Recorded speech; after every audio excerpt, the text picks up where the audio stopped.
അയ്യോ light പോയില്ലോ. ഇതാരെ light of ചെയ്തേ?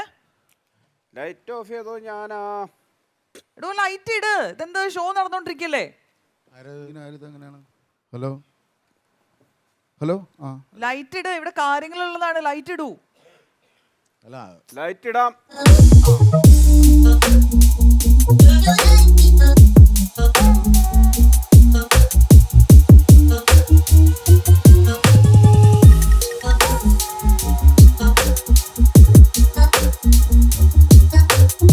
Plastic ഒന്നും നിന്നാ ദഹിക്കൂല. ഞാൻ ബന്ധം വേർപെടുത്താൻ വന്നാണ്. ബന്ധം വേർപെടുത്താൻ ഇങ്ങോട്ടാണ് മന്നെ വല്ല കുടുംബ കോടതിയിലും ചെല്ല്. കുടുംബ കോടതിയിലോ? ഇയാൾ എന്തൊക്കെയാണ് ഈ പറയുന്നത്? നിങ്ങളുടെ പെണ്ണുങ്ങളായിട്ടുള്ള ബന്ധം വേർപെടുത്താൻ ഇങ്ങോട്ടാണ് മന്നെ. അല്ലെന്നാ താൻ എവിടുന്ന് വരുന്നേ? ആരാ എന്താ? ഞാൻ KSEB വരുവാണ്. നമുക്ക് ഈ ലോണ് ചിട്ടി ലോൺ കിട്ടുമോ? എനിക്ക് ഞാൻ തന്നെ ഒരു ലോൺ എടുത്തത് എന്റെ സാലറി സർട്ടിഫിക്കറ്റ് കാണിച്ചിട്ടാ. ഞങ്ങളും അങ്ങനെ ചെയ്തോളാം. അങ്ങനെ ചെയ്തോളാം. ഏത് KSEB KSEB ആരോ ലോൺ തരുന്നത്? പിന്നെ ലോണൊക്കെ കൊടുക്കും. അയ്യോ അത് KSFB. നിങ്ങളുടെ പേരെന്താണ് പറയാൻ? എന്റെ പേര് KSEB. അതല്ലെന്ന് നിങ്ങളുടെ ഡിപ്പാർട്ട്മെന്റ് അല്ലേ ചോദിച്ചത്, നിങ്ങളുടെ പേരാണ് ചോദിച്ചത്. അതാണ് ഞാൻ പറഞ്ഞത്. KSEB മനസ്സിലായില്ല. അത് KSEB അതാണ് KSEB. ഇൻഷലാണ്. പക്ഷെ ബിനു എനിക്കിത് ഒറിജിനൽ ആണെന്ന് എനിക്ക് തോന്നുന്നില്ല. എനിക്ക് തോന്നുന്നില്ല. ഞാൻ അങ്ങനെ കുറച്ച് ചോദ്യങ്ങളെ ചോദിക്കാം. അതെ, ഈ KSEB വൈദ്യുതി അതിന്റെ പിതാവ് ആരാണെന്ന് പറയാമോ? KSEBയുടെ പിതാവ്? വൈദ്യുതിയുടെ പിതാവ് മാത്രമല്ലല്ലോ, വൈദ്യുതിക്ക് മാതാവും ഉണ്ട്. അങ്ങനെ എല്ലാ ബന്ധുക്കാരും ഉണ്ട്. ഇല്ലില്ല, മാതാവൊന്നുമില്ല, വൈദ്യുതിയുടെ പിതാവ്. ഞാൻ ഉദാഹരണം പറഞ്ഞുതരാം. നമ്മൾ ഈ മലയാളത്തിന്റെ ഭാഷയുടെ പിതാവ് നമ്മൾ പറയത്തില്ലേ എന്ന് പറഞ്ഞതുപോലെ ഈ വൈദ്യുതിയുടെ പിതാവാണെന്ന് ചോദിച്ചു. വൈദ്യുതിയുടെ പിതാവ് അതാണ് ഞാൻ പറഞ്ഞത്. വൈദ്യുതിക്ക് പിതാവ് മാത്രമല്ല മാതാവും ഉണ്ട്. മാതാവും ഉണ്ട്. എല്ലാ ബന്ധുക്കളും വിശ്വസിക്കത്തില്ല. നിങ്ങൾ ആരും പറഞ്ഞാൽ വിശ്വസിക്കത്തില്ല. ഈ രാത്രി കറണ്ട് പോകുമ്പോഴേ നിങ്ങൾ KSEBയിലെ ഫോൺ വന്നൊന്ന് എടുക്കണം. അപ്പൊ അറിയാം തള്ളയ്ക്കും തന്തയ്ക്കും മാതാവും പിതാവും ഒക്കെ ഉണ്ടോ എന്നുള്ളത്. അന്നേരം അറിയത്തുള്ളൂ. എന്താ പ്രശ്നം? ഞാനിവിടെ വരാൻ കാരണം ഞാനിവിടെ വന്നത് ഫീസ് ഊരാൻ വന്നാണ്. ഫീസ് എന്തിനാ ഊരണേ? ഫീസ് എന്തിനാ ഊരുന്നെന്നോ? ഇത് എന്താണോ കാണിച്ചു വെച്ചേക്കുന്നത്? എന്താ ഒരു പഞ്ചായത്തിലിടാണ്ടുള്ള ലൈറ്റ് എല്ലാം ഒരു റൂമിനകത്ത് ഇട്ട് വെച്ചേക്കുന്നു. ഒരു പ്രോഗ്രാം അല്ലേ ചേട്ടാ, ആൾക്കാർ കാണാൻ വേണ്ടിട്ട് പ്രോഗ്രാം അല്ലേ ഇത്? ഞങ്ങളെയൊക്കെ കാണണ്ടേ? ഞങ്ങളെ മൂന്നുപേരെയൊക്കെ കാണണ്ടേ? നിന്നെ കാണണമെങ്കിൽ ഒരു പെട്രോൾ മാക്സ് കത്തിച്ച് വെച്ചാ പോരെ? ഇതൊരു TV ഷോ അല്ലേ? പെട്രോൾ മാക്സ് കത്തിച്ച് വെക്കാൻ പറ്റുമോ? പിന്നെന്താ? ഇതെന്താണ് ഈ കാണിച്ചു വന്നേക്കുന്നത്? എത്ര ലൈറ്റ് ആണ് ഇത്? വൈദ്യുതി ദുരുപയോഗം ചെയ്യുകയാണ് നിങ്ങൾ. LED ആണ്, അങ്ങനെ വലിയ പ്രശ്നമുള്ള ഇത് കണ്ടോ? ഞങ്ങൾ ഉപയോഗിക്കുന്ന ബൾബ് ഈ ബൾബാ. ഏത് ഇത്? ഇത് 0 വോൾട്ട് ആണല്ലോ. ഇത് 0 വോൾട്ട് ആണ്. അതുപോലത്തെ ബൾബാണ് ഇത് മൊത്തം. ഒരു 10,000 എണ്ണം കാണും, അത്രേ ഉള്ളൂ. അല്ലാതെ എത്രണ്ട്? ഒരു 1000 ബൾബ് കാണും. 1000 ബൾബ്? എന്റെ ദൈവമേ, നിങ്ങൾ ഡിപ്പാർട്ട്മെന്റ് പിഴ അടക്കേണ്ടി വരും. നിങ്ങൾ 1000 ബൾബ് എന്ന് പറയുമ്പോ എത്ര വാൾട്ടായി ഇത്? സീറോ അല്ലേ ഇത്? ഏത് 0? നിങ്ങളൊന്ന് ഗുണിച്ചു നോക്കിയേ. നിങ്ങൾ 1000 ഇൻറ്റു 0 ഇട്.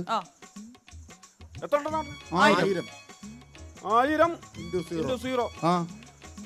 0 അല്ലേ? 0 അല്ലേ? ശരിയാണല്ലോ, 0 ആണല്ലോ. അയ്യോ, അപ്പൊ നിങ്ങൾക്ക് കറണ്ട് ഒന്നും ആവുന്നില്ല. അപ്പൊ നിങ്ങൾ കറണ്ട് ചാർജ് അടയ്ക്കുന്നുണ്ടോ? വേണ്ടല്ലോ, 0 വോൾട്ട്.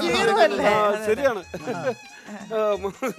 ഞാൻ ഇങ്ങോട്ടല്ലായിരുന്നു വരേണ്ടത്. അല്ലേ, ഞാൻ ഇങ്ങോട്ടല്ലായിരുന്നു.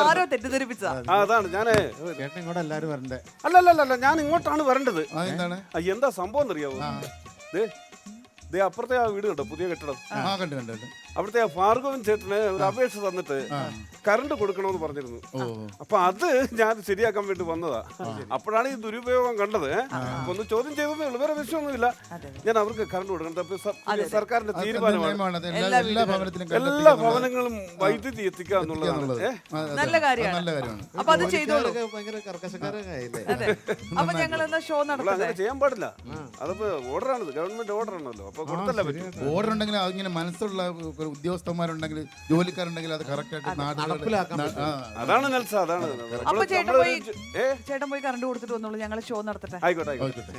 പക്ഷെ ഒരു ചെറിയ വിഷയമുണ്ട് കേട്ടോ, നിങ്ങൾ സഹകരിക്കണം.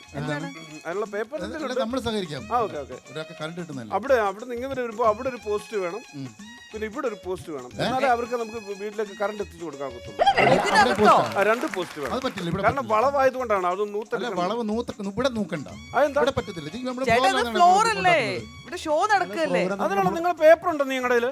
നിങ്ങളുടെ പേപ്പർ മര്യാദ ഇതുവഴി പോസ്റ്റ് ഫ്ലോറിനകത്ത് കൊണ്ട് നിങ്ങൾ പോസ്റ്റ് ഇടുക എന്ന് പറഞ്ഞാൽ അത് ശരിയാണോ? അത് മിസ്റ്റർ, ഇതുവഴി പോസ്റ്റ് വരാനുള്ള പേപ്പർ ഞങ്ങളുടെ കയ്യിലുണ്ട്. നിങ്ങളുടെ പേപ്പർ ഉണ്ടെന്ന് പറഞ്ഞാൽ നടക്കത്തില്ല.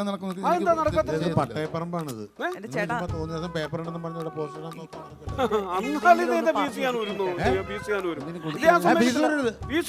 അല്ല അതെ ഇവിടെ പോസ്റ്റ് വരാൻ ഒതുക്കി തീർക്കാം, ഒതുക്കിവിടാല്ലേ. വഴക്കുണ്ടാക്കിയിട്ട് കാര്യമില്ല. നമുക്ക് ഗവൺമെന്റ് ഓർഡർ നമ്മുടെ കയ്യിൽ ഇരിക്കുമ്പോൾ നമുക്ക് വിട്ടുവീഴ്ച ചെയ്യാൻ പറ്റുമോ? അല്ലാതെ പുള്ളി കർക്കശക്കാരനായതുകൊണ്ടാണ്. അതെ അതെ, എന്ത് എന്തെങ്കിലും ഒന്ന് കൊടുത്തിട്ടെ. നിങ്ങളെന്താ വിചാരിച്ചേക്കുന്നത്? പിന്നെ വേറെ നിങ്ങൾക്ക് വേറെ കേസുകളുണ്ട്. ഒരു കാര്യം ഞാൻ പറയണം, വേറെ കേസ് നിങ്ങളുടെ പേര് വരും.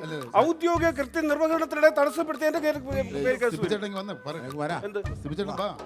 വന്നേ ഓക്കെയാണ്, നിങ്ങൾ ഓക്കെയാണ്? ഞങ്ങൾ ഓക്കെയാണ്. പിന്നെ അത് ഇച്ചിരി പ്രശ്നമാണ് ഇവിടെ ഇടാതെ എങ്ങനെയെങ്കിലും ഒന്ന് എന്ത് ഇത് വെച്ചിട്ട് ഇതൊന്ന് പോസ്റ്റ് വേറെ ഒന്ന് മാറ്റി പിടിക്കാൻ നോക്ക്.